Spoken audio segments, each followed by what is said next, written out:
Hello everyone, and welcome back to Our Eyes on Indie. My name is Finn, and it is my absolute pleasure to bring you our review of Deep Rock Survivors, ladies and gentlemen. It's time for some more rock and stone, darkness, danger, and dwarves. Here, in a slightly different style, you're still going to be doing somewhat of the same things, but now top-down in that Bullet Heaven Survivors gameplay style that has become so popular over the past few years. Now, we have Deep Rock jumping into the fray with that. So, with all that said, now the question is this good or is it not? I talked about when I reviewed Death Must Die that this is not a category of games that I particularly enjoy, despite the fact that so many other people do. So, is this one fun? Is it good for people like me? Is it good for people that like this genre? That's what we're going to discuss today. So, without further ado, let's get into it. So, first off, let's start with what in the world is this game, right? Like I said, it's Deep Rock, but a Survivors Bullet Heaven style game. Pretty simple, right? Well, let's see. If you don't know anything about DRG, well, then where have you been over the past few years? Rock and Stone, my fellow dwarves. But with that said, this takes that formula and just changes up the styling a bit, right? The concept's still the same. You're a dwarf from one of the 4 classes that are also in the original game: Scout, Gunner, Driller, Engineer. And you're going to be diving down into one of 3 different zones to go and kill a dreadnought. That's it. That's the game. You're going to progress through 5 different levels. The final level is going to be the boss level, and on that way you're going to be collecting resources, leveling up, and getting stronger, all in hopes to be able to beat the dreadnought on that final level. So, it's a pretty easy concept to follow, with the story also being pretty much the same as DRG. We're on this planet, we need some stuff done. Get the dwarves in there, let's hope they don't die. That's how this game works, right? And so, when you hear that, it's like, okay, it's pretty simple. I don't need a whole lot. I just want to go in and rock and stone with, fellow dwarves. Well, you're actually going to be alone in this one. That's right. This game is entirely solo. There is no multiplayer here, which is kind of crazy when you think about it, coming from DRG that is so reliant on you being multiplayer, that this one does not have multiplayer. I was kind of a little shocked as well when I was talking with friends. We were kind of thinking this would have multiplayer at some point, due to the fact that Vampire Survivors just got multiplayer. It's, something that Survivor likes are looking to do. It could be very interesting with this, especially with DRG, like I said before, already being catered towards multiplayer as its main focus. But it's still fine being a solo game. I don't think there's anything wrong with that. It's also in early access, so they could add it further on in the future. So, when you get in, like I said before, you're going to pick where you're going to go. There are currently 3 different levels available right now, and in those levels, you're going to have different hazard levels. And the hazards are, of course, going to make things harder and more challenging as you progress through. To unlock those different hazards, you have to complete certain criteria on other levels. Those criteria always involve completing the dig, and then some other things like reaching a certain level with a certain character on that level, or leveling up a certain weapon to a certain level on that particular area, right? All these different things, and that's how you're going to progress at getting harder and harder difficulties by getting more and more of those cogs. Now, when you actually get into the level, you're then going to pick your character. Like I said, there are the 4 classes from DRG in here. Scout's going to be the one you start with. He's pretty basic, has all your normal things that you would expect from a Survivors game where you have a gun and it shoots in things, right? And that's like, it just shoots. But then you have something like the Gunner, where you can only shoot in front of you, or the Driller, where you have a passive increase to mining speed whenever you mine, and then also you have a gun that only shoots behind you. And then you have the Engineer that places down turrets whenever he reloads his bar for a 3rd time, or if you stand still, he can plop down 2 turrets. So they all have slightly different stylings to start out with. And I say to start out with because once you get into a run, well, you're going to be able to get a lot more weapons and fully flesh out your build, and we'll get into that in just a moment. But also, there are 3 different passives for you to go with for each character. These passives are unlocked by simply leveling up that character class, just the same way as you do in DRG, and they're going to be all kinds of different things. For example, the second one you get for Scout makes it so that you have a higher chance to dodge, and whenever you dodge an attack, you get a speed boost. It's kind of my favorite to use. It's a lot of fun to be able to zip around the map and just avoid all the damage you would be taking. But also, it gives you a different starting weapon. So instead of having your basic assault rifle, instead with the Scout, you're going to get this little pistol that shoots in the four corners of where you're kind of going. So it changes things up, makes it a little bit interesting. And that's kind of fun to be like, okay, I'm going to try this build, figure out which one you like the best. You know, all kinds of little things like that. It's enjoyable. But also with this means that, okay, you've picked your dwarf, you're ready to go, you got your passive, you dive in, what in the world are you doing? You're going to be walking around, your character's going to be automatically shooting, as you normally do in these kinds of games, and you're going to be killing bugs and getting resources. That's really it. Whenever you kill bugs, they're going to drop these little XP cubes that you're going to want to go around and pick up so you can level up. And when you level up, you get to pick one of 3 options that are going to be before you. Now, these options typically boil down to here's an overall character buff, whether it's just generally more damage or more mining speed, move speed, max health, pickup radius, things of that sort, or they're going to be specifically catered towards a specific weapon you have equipped. And those are typically going to also just be, here's more damage, more reload speed, more fire rate, but at a greater amount than if it was just the general one you picked up. Now, another important thing to note with these upgrades, specifically for the weapons ones, is once you first get a weapon to level 12, you unlock what are called overclocks, and they unlock for your next run.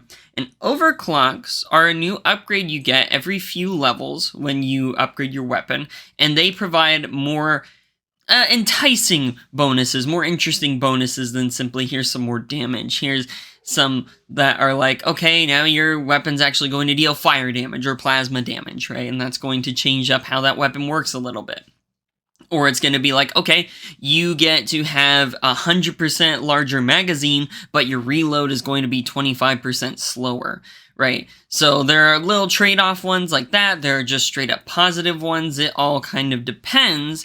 Now, the coolest ones are going to be the final one when you hit level 18 on a weapon. Those are going to be your major overclocks, and those do things from making it so your gun shoots in a spiral pattern instead of an X pattern, or on the LMG, which you actually can see at some point in this footage here, makes it so it just buffs that LMG even more and makes your other weapons weaker. And that's an interesting one to pick up because it makes you go full send into a certain kind of weapon. But then also, when you get to certain levels, you're going to be able to equip more weapons. You have up to 4 within a run if you reach level 25, and those can be from a lot of the different classes as long as you have unlocked those weapons previously, and then you're able to bring them into other things. So if you're an engineer and you are like, oh, actually, I just see the shotgun that is available to like the driller or the back shooting gun if you're on the gunner and you just shoot in front of you and then you want the thing that shoots behind you so you can shoot in both directions, you can end up picking those up and then kind of getting these synergies of, okay, I have all guns that do kinetic damage, so I'm going to take a lot of kinetic damage things, but then it's like, oh, actually, I kind of like this upgrade that makes it so my things deal fire damage. Then you got to go to fire damage, or maybe you want to full send into this thing or another thing. And that's where the intricacies kind of come together, right? Is you never know what kinds of weapons you're going to get in a run. You don't know what upgrades you're going to have all the way through, how you kind of want to build out. I will say, I found a point where it's just like, okay, I know what this particular weapon is good at and what I would want to upgrade on it versus not upgrade on it. So I'm just going to go for those particular upgrades. But also, with that said, there are some more interesting overclocks to come through. The most exciting ones, like I said, are at that level 18, and I've only ever been able to get like 1 per run, and that's even on a victory run, because that's a lot of levels you have to go through, right? And now there are some ways to kind of enhance how quickly you're able to get that, because when you level up and you get an upgrade, you can sometimes take a cosmetic upgrade, and all that does is increase the weapon level. It just gets you closer to the overclocks. It does nothing to boost the stats of your guns. All it does is make it so you can get to overclocks faster. And I'm glad that's in the game because, like I said, overclocks are the most exciting upgrades here. Everything else is kind of boring. And that's one thing that I really praised about Death Must Die, is it felt like the upgrades and the blessings you would take in Death Must Die are exciting and they change things, right? They actually do something a bit different instead of here's 35% more damage, here's 10% more reload speed, right? Those just are not as exciting, and that's one of my problems with this game is the upgrades aren't that exciting, and I tend to just fall into picking the same general upgrades for every kind of gun, and I just find myself being like, okay, I'm just gonna try to get the overclocks unlocked for all these guns so I can hopefully get something interesting next time I run with it. Now, also while you're on a run, you're going to be fighting swarms and hordes of these bugs, but you're also going to be mining for things, like I said before. So you're going to be wanting to get materials that you're going to use to get permanent upgrades in the meta progression, but you're also going to have different objectives on the map. These are the same ones that you're going to have in normal DRG, getting the mushrooms, you're going to go for the flowers, Morkai even. All these things are going to be important to you making sure you succeed. Because when you complete those side objectives, you're going to get tons of gold, sometimes some nitra, and of course, plenty of XP. Now, when it comes to nitra and gold, the reason you're going to want to grab these is in between each level, you're going to be presented with a shop, and you're able to spend gold or nitra on different upgrades in that shop, as well as the ability to heal some of your health. Now, with that said, there's also the fact of the matter that as you're going through each level, you're going to have a bar at the top of your screen that shows when swarms are going to hit, when the boss is going to spawn, and when a supply beacon is going to come down. Now, these are the only 3 things that can actually happen in a level, and it's kind of boring, I'm not going to lie, just watching that timer at the top, and you're just kind of waiting for a horde when things are going to actually get difficult, or you're just simply waiting for the boss to spawn so you can kill it and get to the next level. It's not that interesting. I'll be perfectly honest, I found myself just kind of mindlessly going through, not even paying attention to the bar, to be honest with you. And that's also because Command just yells out, okay, here's a swarm coming, you know, just like he does in DRG, which I'm glad that there's that indication it's coming, but again, I never pay attention to the bar. And the supply drop, the thing about the supply drops is supply drops are going to have your relics, right? And relics are going to have different bonuses. There's some that make it so you deal more damage based on the amount of gold you have, some that make it so you deal damage when you get hit, you get XP when you take damage, different things like that. And they're okay. They're not exactly, you know, super game-changing. The tripod one's kind of cool, where it's like, okay, now when I stand still, I get better buffed. It encourages you to play a little differently instead of moving all the time. But also, it's like, okay, is it really that good? Really? You know, none of them have excited me at this point, and that's a little concerning because they're supposed to be kind of exciting. You get 1 per level as you go throughout once you clear the impact zone of the supply pod and then wait for it to get down, and then it comes down, and then you're able to get it. But it's just okay. If you ask me, I'm not a huge fan of it. But with that said, there are plenty more that you're able to unlock as you progress and get milestones and achievements. You're going to unlock more, and so they're good boost, but they're not exciting, I think is the best way to put it. Like, they're going to help you succeed in a run, but they're not going to make you go, wow, this is so cool. I got this thing and I got this. It just doesn't have that nice roguelike, I got a cool item feeling. Then, when you get down to the final level, like I said, you're going to have to fight the Dreadnought. And how that works is there are going to be a few different eggs on the map. You have to kill the elites that come out of those eggs. You can either trigger the eggs early or wait for them to come up on the timer. And then you're going to have to fight the Dreadnought. The Dreadnought's fairly tough because it has this little jump attack that it does, and if you don't have an open enough area, you'll just get hit by it, and it does like 100+ damage, depending on if you have armor or not. So it's one of those things where he can just one-shot you, and it feels a little lame because it's like, okay, cool, I just got one shot by this enemy. And it's just alright. And it's the same exact thing at the end of every single delve. And so I can see that getting repetitive, to be honest with you. I need something a little different, maybe a different kind of boss, right? And while, yeah, each of the areas has some slight differences to them and how they behave, like you've got the jungle-y area that's got the vines, you've got a magma area that's got fire, it's still fundamentally the same thing. And I just find myself not really caring where I go too much, to be honest with you. It's just a slight scenery change, and, for a game like this, that's technically okay. It doesn't really work for me, but that's fine. And so, then we have meta progression, alright? You've finished your run, you've succeeded or you've failed, you've made it out, you've gotten some cash, you've gotten some materials. What are you going to do with that? Well, there's meta progression in the game, and these just boil down to some stat increases for different things. There are going to be rows of them. Each row has 2 different ones, and each of those upgrades in that particular column, I should say, not row, column, uses the same kind of resource. So, for example, damage and reload speed require the same resource, and then you've got luck and armor require the same resource, being the Ender Pearls. And so, you're going to have to decide, okay, which one do I want to upgrade first, or do I just want to make sure they kind of stay at the same level? And then, congrats, you have a little bit of slightly better stats than you did before, like plus 6% damage to all of your things, which, sure, that's nice, and it's kind of like, cool, I've got some extra damage, but again, it's not exciting to me. That was one thing that I really enjoyed about Death Must Die that I've talked about before, is I like the gear system in that game, I like the blessings in that game. They feel more exciting, they feel very impactful, and I enjoy having them. And Deep Rock Survivors, for me, does not have that. So, with all that said, we're coming to the end of the review here, and you're like, Finn, you've talked about you dislike a lot of things in this game. I do. So what do I like about this game?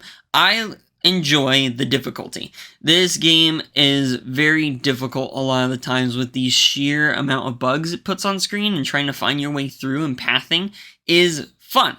I like having to figure out that puzzle. This game is less about just killing everything a lot of the times and just figuring out your pathing so you're not taking damage. That's what it boils down to, is how little damage can I take and what walls can I break to try and escape this corner I put myself in. And that's fun. I enjoyed that. I enjoyed the mining of breaking the terrain and getting through and kind of trying to make it so the bugs all siphon into one choke point, and then I can just, whip on them and hit them with all of my insane firepower. I like that. I like the final level overclocks, the major overclocks at level 18. Those are cool. I like how those are different. I wish there more upgrades were like that, because they're fun and exciting. But with all that said, I've talked a lot about this game. Not much of it has been positive, but I am going to say this again. This is not a category of games I particularly enjoy. So that's something I'm taking into account while reviewing this, is I know I don't really enjoy this genre, and I'm going to be harder on it because I don't enjoy the genre.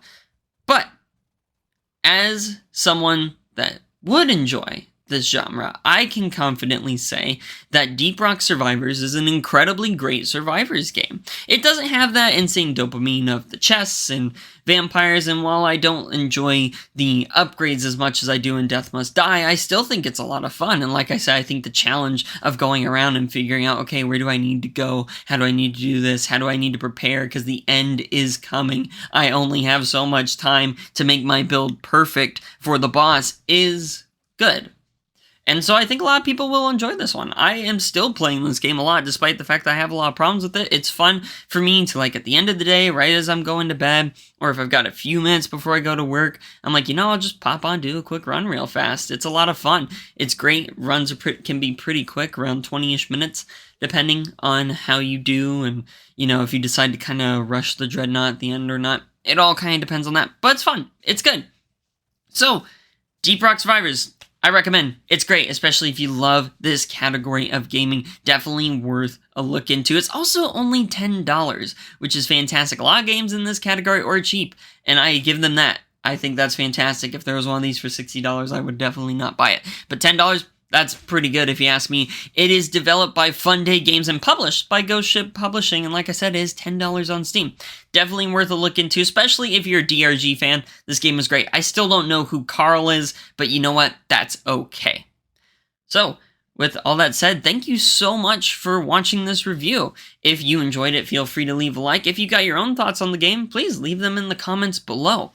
But with all that said, my name is Finn. This is Our Eyes on Indie. Have a fantastic rest of your week. And remember to subscribe, because we'll have our eyes on Indie.